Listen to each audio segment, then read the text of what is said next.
If you're tired of arguing with strangers on the internet, try talking with one of them in real life.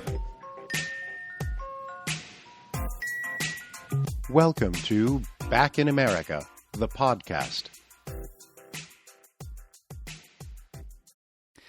Hello, I'm Stan Bertolo and this is Back in America. Today, I'm with Cassandra Shuck, who is joining me via Skype from her office in Hunterville, North Carolina. I met you, Cassandra, at a press event in New York last October, and your story immediately struck me as amazing. You had a very tough, abusing childhood, you struggled with your first husband, yet you managed to move on to become the incredible woman you are today. After a successful corporate career, you now head a global marketing agency, which is quite unique in that all of your clients are women business owners. Cassandra, thanks for accepting to share your story with Back in America. Yes, thank you so much for having me. I'm excited to be here. So let's jump in. Do you want to briefly maybe add something to this introduction? Yeah, so I am in lovely North Carolina. I have a 2-year-old daughter who's with me most days of the week. I'm also married. And then, I run Tola Marketing and Creative, which is a marketing agency based for female entrepreneurs. And we have an entirely female staff. And I run a couple other businesses on the side, lactation cookie companies, writing a book, a little bit of everything. So I like to get my hands in all the pots. Wow, amazing. So a lot of business there. But before we talk about what you are today, I would like for you to tell me, what was your childhood like? Yeah, so that's where the craziness really started. So really from age 5 to 15, I remember being physically and mentally abused with I like to call it a side order of sexual abuse. So it was primarily physical and mental. 5 is my earliest age. I do remember some things when I was even younger at age 3, like that would happen between my mom and dad that I then could identify as an adult that just wasn't right and just wasn't normal. So I grew up in this really kind of crazy abusive household where like things that I would have perceived as normal as a child are not normal. So like parents fighting, dishes being thrown, holes in the walls, bats being threatened out on one another. And then for me, from like a receiving end, I was kind of the punching bag, so to speak. From a fairly young age, I've always been fairly fiery. I've always been fairly headstrong and more of a leader type environment, like a type of a person. So I would actually see a lot of this abuse that was going on, and I would be the one who would step in to try to let it not go towards my brothers. I have 2 younger brothers who I no longer talk to, but I have 2 younger brothers, and I would kind of step in to be like the one who's like, no, look at me, and avoid them and keep them safe. So I had this weird childhood of where I didn't get to actually be a child. I feel like at age 5, I kind of became this adult, and I became this almost mother figure to 2 younger brothers, which is a super strange place to grow up in. Absolutely. And who were the abusers? Yeah, so the abusers were so it was funny because it was primarily my dad as I was looking at it in action. But when I kind of look back at like my life and my childhood, I realized that a lot of this abuse actually came from my mom not doing anything and just kind of witnessing it and experiencing it and letting it happen to me so it didn't happen to her. So now, honestly, when I look back, it was both of my parents. And then it spiraled a little bit out of, additional father's friends that would come over, and he'd kind of let them kind of do some things that they wanted to do to me. Sexually. Yep. So, yes. So sexually and physically, like I was called, every name in the book. I was degraded constantly. I was told, women should be seen and not heard. You should be pregnant, barefoot in the kitchen, useless, worthless, and expletives that I'm not sure I can say on this podcast. But like those were my normal like nicknames growing up as a child that I didn't know that like that wasn't everyone's nicknames. I just thought, and then it started to come back to me too. I thought I was just a bad person. I thought I was just a bad kid. Like maybe like it's something wrong with me. Sure, yeah. And how did you manage to go through school at that time? So not very well. I've always been fairly intelligent, but if school was a place for me to escape from my family, and just get away from things and not necessarily excel academically.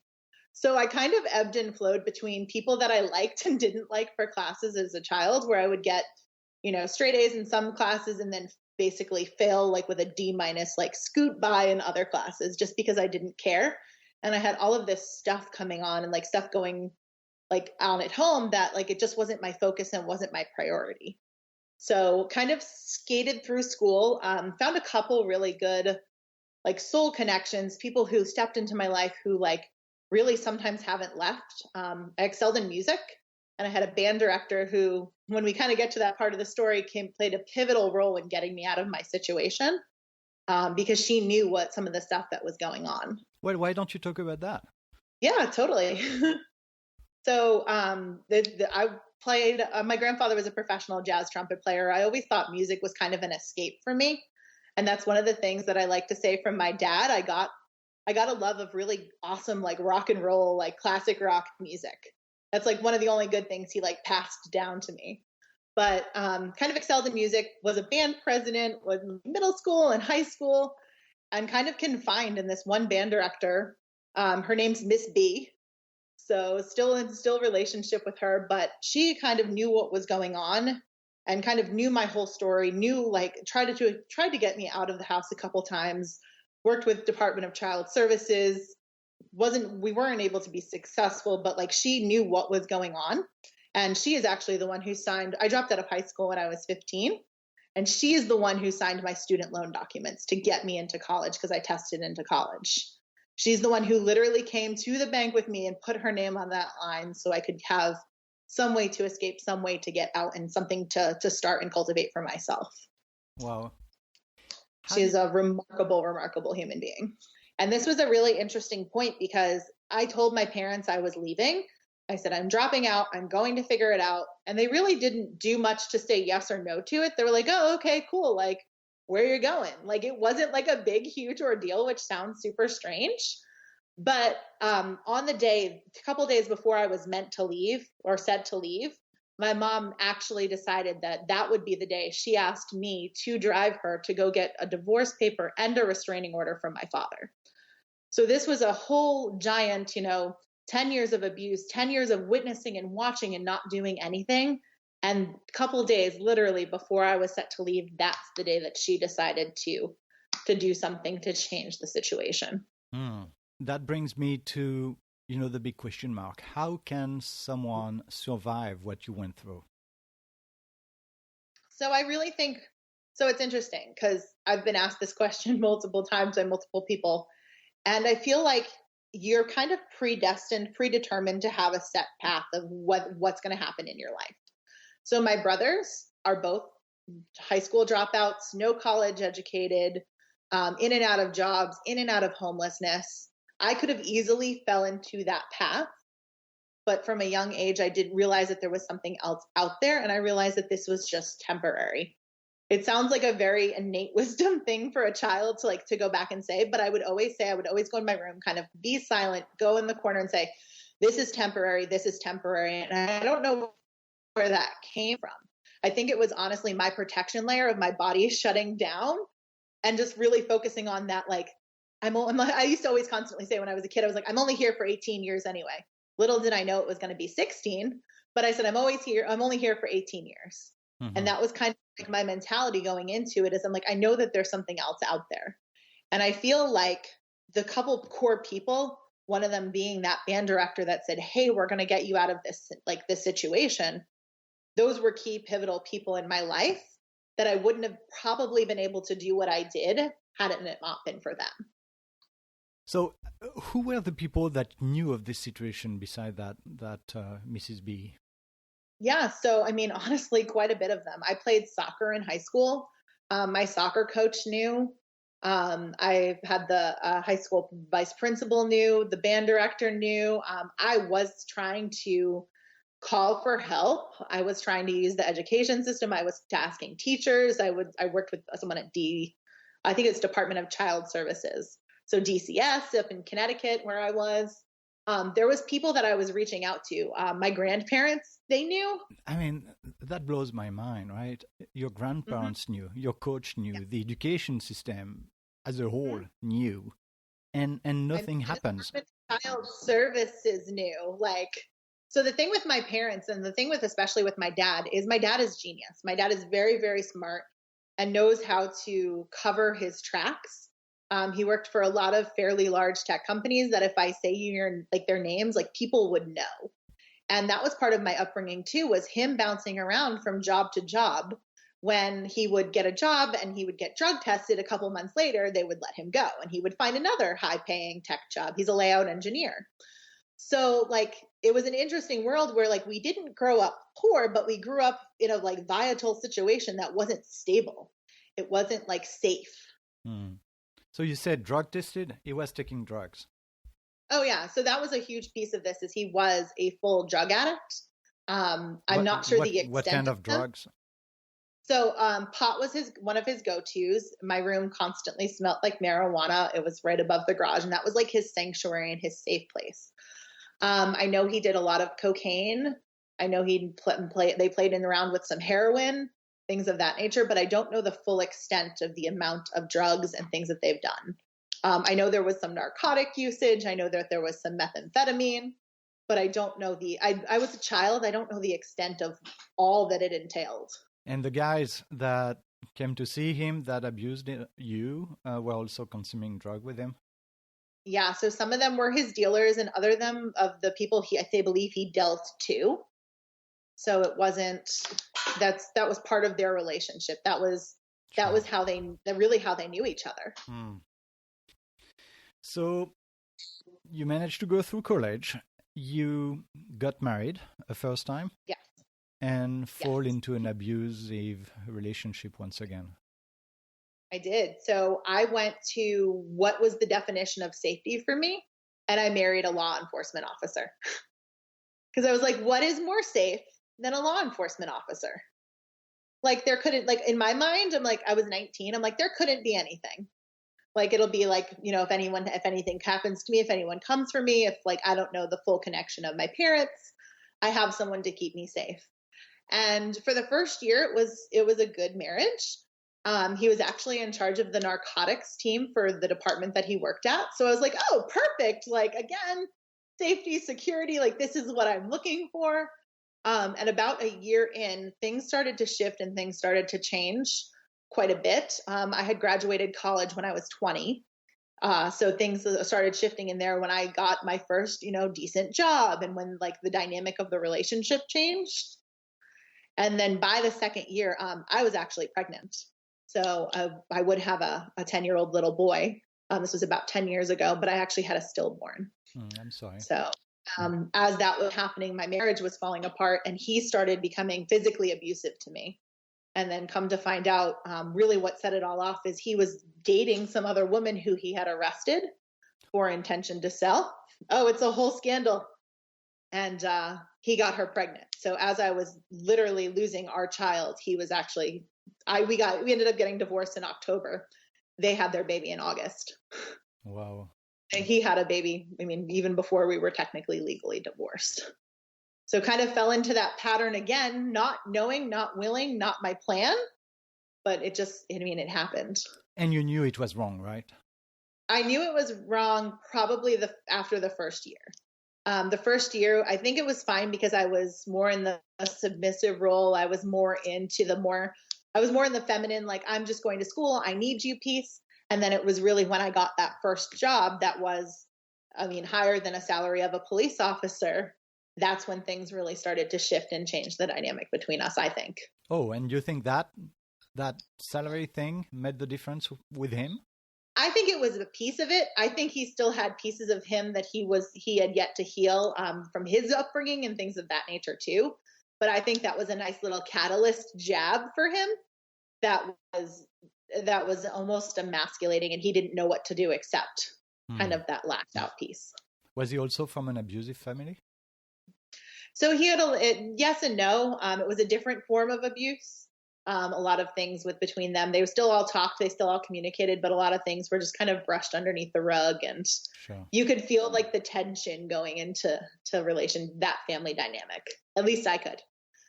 And at the time, where did you find your support? So I had a close group of friends at that time. Actually, one of my first jobs was at Hampton University in Virginia Beach. And I actually worked for the chaplain of the university. And that was really where I got my introduction to religion, introduction to spirituality, introduction to self-help, introduction to actually like working with a therapist. So like I had a decent support team because I was also trying to, now that I have a tendency in my life or when I was younger to go and suppress the things that I knew I needed to work on. So it was really easy for me to get, a bachelor's degree in 3 years, a master's in an additional 1 year, and like kind of plug along and not think about any of the past. And then when I graduated and got that first job, I was like, oh, like everything is still like what's going on. And I really had to go back and do a lot of the self work, a lot of the work to figure out like kind of the past situations. Mm-hmm. So you managed to get a divorce. I did. You moved Divorced on. by 21. And what happened after that? So after that, honestly, I kind of focused on my career. I had a kind of side little agency that I was running, started a couple little entrepreneurial endeavors, and then worked kind of my way up a corporate ladder just because, and it's going to sound funny, I worked for the company that would have been my parents' dream company to work for. Which was? I don't want to say it. It was in the automotive industry, and it was literally the type of car that I came in home from the hospital. Okay. So like a lot of interconnections, and I'm like, well, and I didn't realize it until honestly a couple of years ago. I was like, I totally did that and excelled in that job, looking for love, looking for affirmation, looking for something from my parents. There was no other reason why I would ever consider like working there. Mm-hmm. I liked cars, but like why that particular brand, why that particular niche, why doing that job is something I kind of dug up and excavated out of it. And I was like, it was love and approval. I was looking for that affirmation of you've done a really good job despite your upbringing. Right. And did that happen? Did you get that? No, of course not. Nope. No, I haven't had contact with my father except once in the past 17 years. And I was really waiting for it for my mother, and she's like, I don't even know what you do there. Like that was always her response. I can't even understand what you do. So I never got that. You're doing a good job, great job, good salary. Like love that you're traveling around the world. Like nothing. How much did you make at the time? At the time when I first entered the company, it was $230,000. And when I left, it was $600. Wow. Yes. And so you leave that job I did. To do what? That's when I really kind of started pouring my heart and soul into Tola, which is the marketing agency that I run. And I realized that I loved the work that I did. I loved the marketing. I loved the strategy. I loved the planning, but I didn't love who I was doing it for. I kind of went back to my entrepreneurial roots of like, okay, I've kind of played in that space. And I was like, what would really serve them from a marketing front? And that's how kind of Tola was birthed. And it started out really with heart-conscious female entrepreneurs, super niche. So like working in like the safe place again, yoga, Reiki, naturopathic doctor, things like med spa, like anything health and wellness, because that was really the focus of my life. And then now it's spiraled into working with female-powered law firms, female tech companies, female like product innovators, like you name it, but female. And then a couple smart men. How did you build that network, that support network of women, successful women, business entrepreneurs?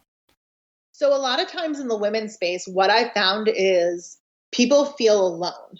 There's kind of like this boys club. There's these boys groups, or even for me, I go to a marketing agency dinner on occasion, and I'm always the only female owner. So like there's always been these cliques, and there hasn't been anything that has that feminine rise of energy, of life force to it. So I was like, you know what? I can do this. Let me play in this niche and see how it works. And what I realized is my upbringing was 100% strategic in how I can survive and how I can see 10 steps ahead of a lot of other people, because I had to. Right. I had to walk into my house when I was a child after school and judge the situation. If plates were going to be thrown, if dad was going to be in a good mood, if dad was already passed out drunk. So what I've done in the agency is we've taken a lot of that strategy and planning pieces and applied it to women in business who a lot of times don't see that like the next 5 steps or the next 10 steps or, a lot of different options coming at them. They're very in the moment. A lot of my women, very in flow, which is great and beautiful, but they don't see that wave of what ifs coming at them, which is I can't shut off the what ifs now. Mm-hmm. Yeah, that's interesting. And what you said about men being connected, having networks, having support group, is true. Obviously, for centuries, men have had their boys' clubs, and women have had to build that. And I've always felt in that group, especially being in the automotive industry that was male dominated, I've always felt like that infiltrator. And I was like, we don't have, like, granted, we had a female staff, decent number of female on the marketing team.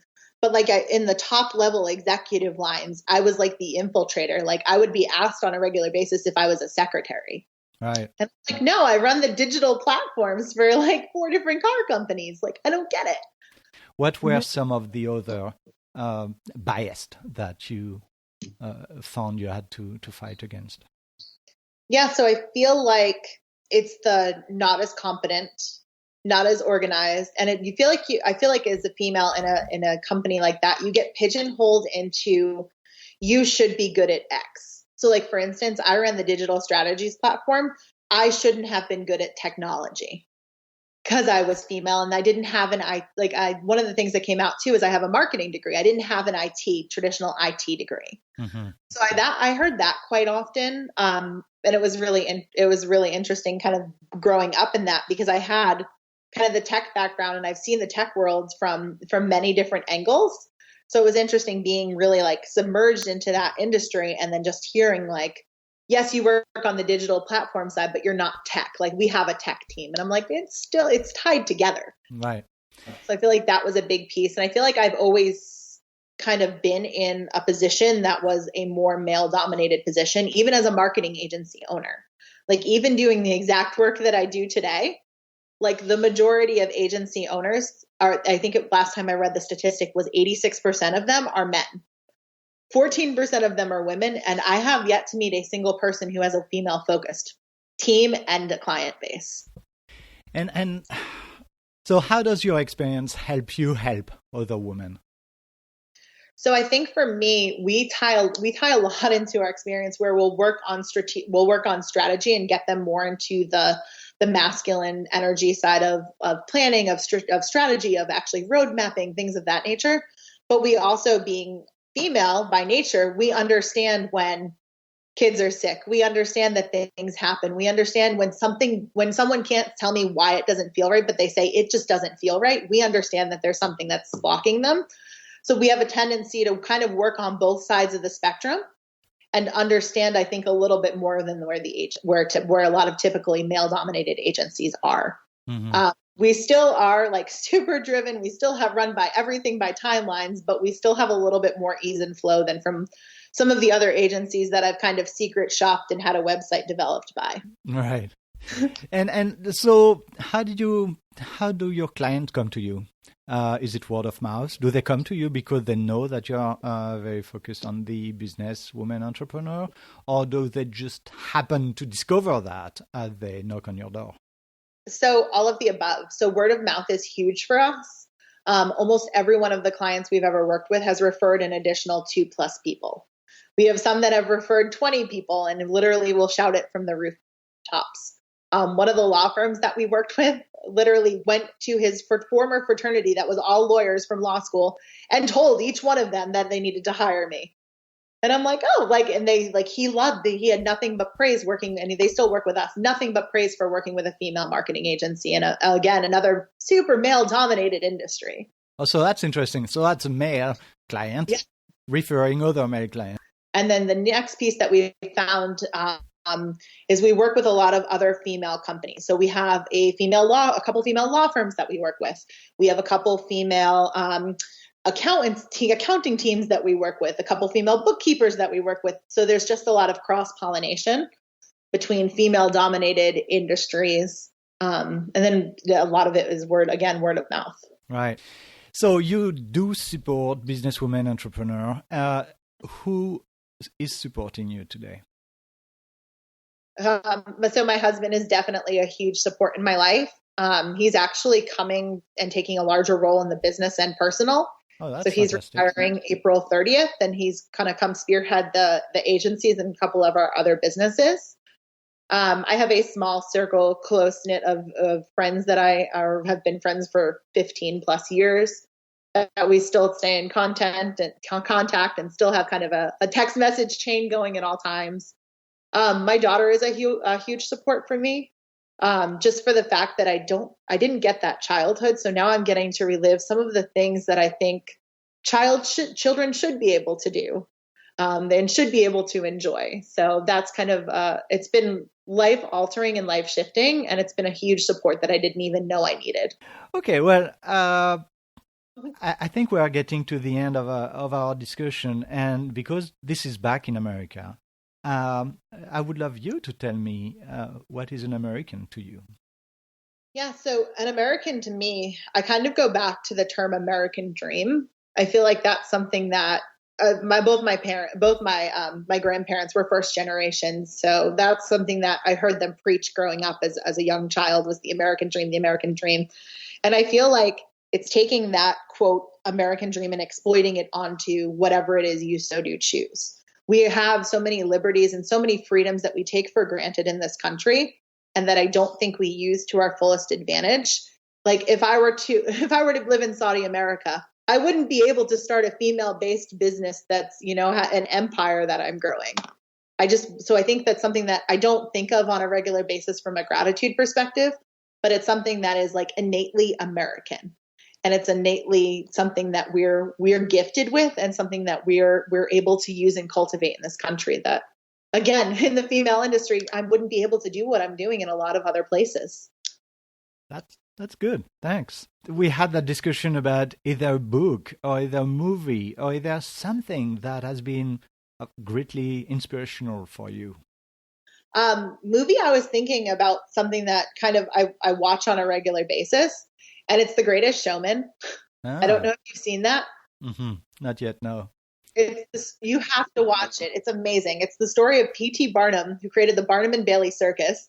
Obviously not connected to any industry that I'm in, but it's his story of how he came from poverty, how he came from being homeless, how he came from just in like literally human struggle to create something that's, still going up and on until last year, I think it finally closed.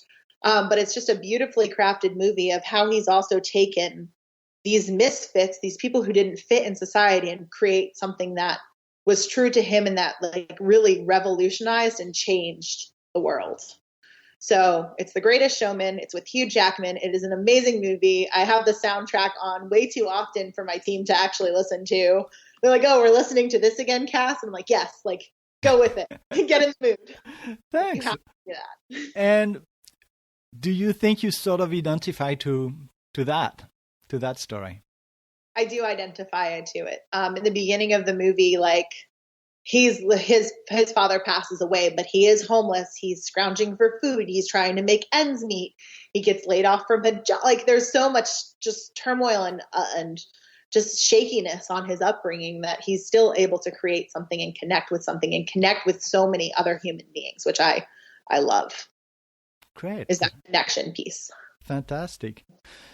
So we went through a big part of your life, right? What's next for you? So I'm so glad you asked. I'm in the process. I'm finishing up writing a book right now, actually, about my life, which is a very healing and very crazy process to actually write. Yeah.